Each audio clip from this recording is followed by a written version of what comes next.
Man, my brain is just not working right now. Is it burnout? You gonna take a break in the future?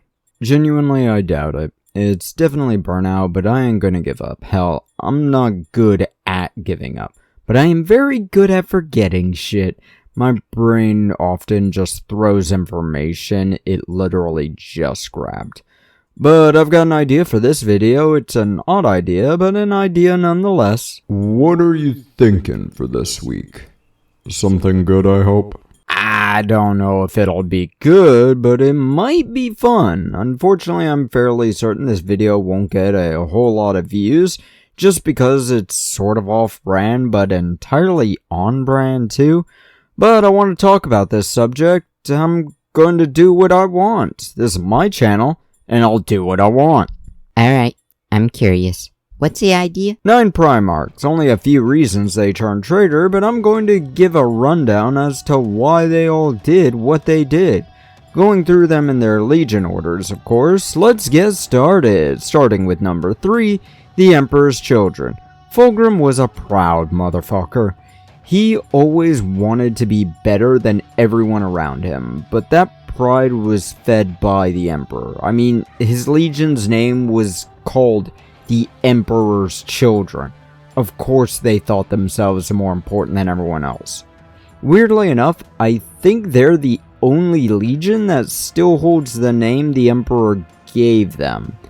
But Fulgrim, he was very proud of himself, thought himself better than everyone. He favored close combat and still actually does to show off his swordsmanship.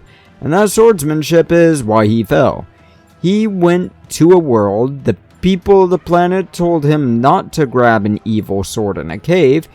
He went to the cave, his men told him not to grab the evil sword. He thought he was built different. He grabbed the sword and it started whispering to him. The sword told him how great he was, but mentioned that he could be better. And what was this sword? The Layer Blade. Now, this sword keeps changing how it looks, but that's not important. The Slaneshi Blade of Layer was used by Fulgrim, and is still used by Fulgrim, to kill his best friend and brother, Ferrus Manus, and now I've summoned the Swan. So, Fulgrim fell to pride. He thought he was better than everyone. What about the Iron Warriors Primarch Perturabo? Jealousy. He wanted to be the best. He thought he deserved more. He wanted to be Bob the Builder because he could see weaknesses in every construct, armor, vehicle, and such. Now, Purdy thought he could build things better because he could see the weaknesses, but just glancing at a thing. But he couldn't. He was good at it, but he wasn't the best, and he wanted to be the best, have the best, and just get some recognition. So what made Perturabo fall to chaos? Envy. He wanted to be better and be recognized. Now, how about the Night Lords? Well, that's a simple answer. Konrad Curze didn't think he had a choice. He could see the future, and he saw that he fell to chaos.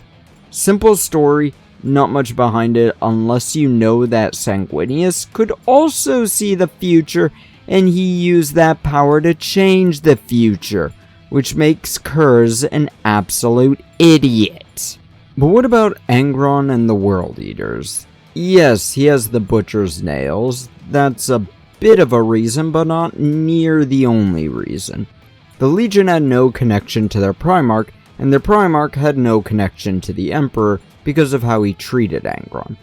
Angron watched his brothers and family die, watched his planet get destroyed, was called a simple ghost.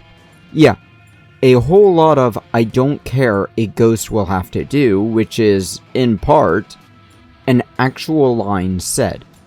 Angron fell to rage, and fell to a lack of love. The Emperor didn't want to essentially abandon the Primarch, but he literally didn't know what else to do. It was one of the few things he didn't know. So about Mortarion and the Death Guard. This one is actually a lot more complicated than you'd think. Mortarion, being a Psyker, hated Psykers, hated magic despite being magic, and he also felt venom for the Emperor. During the reclamation of the Primarch of the 14th Legion, a deal was struck. If Mortarion could kill his old slaver, the Emperor would leave the planet alone. If not, Mortarion would join the Emperor. Mortarion was about to be killed by the Necromancer, and the Big E jumped in and saved his life, slaughtering the Necromancer. By their deal, Mortarion joined the Emperor, but he was not happy and always felt the Emperor, who saved his life, kill-stole. I, to this day, don't know what would have happened if the Big E, I don't know, gave Morty his own anathema blade and Morty stabbed the Necromancer.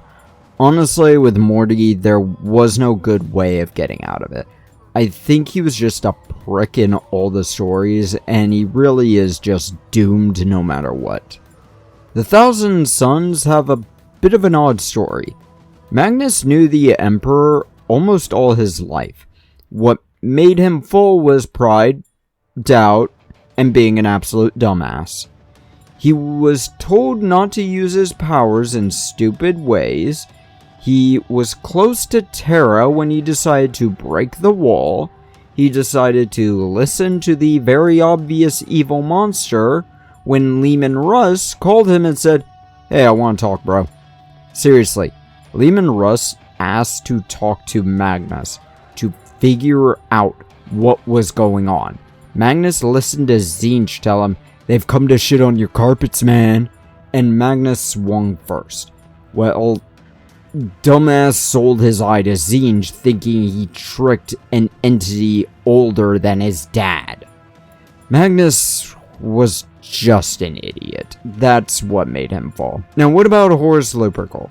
Well, it's a more complicated story involving an asshole, a knife, some questions of am I good enough, and more.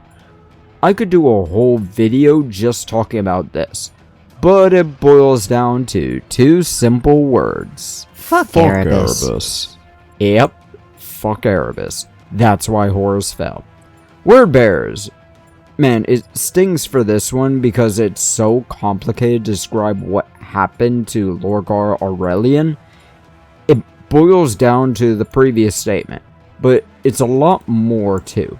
Lorgar was raised on a hyper-religious planet, used the religion to make people work for him, and he had a 100% success rate of conversion.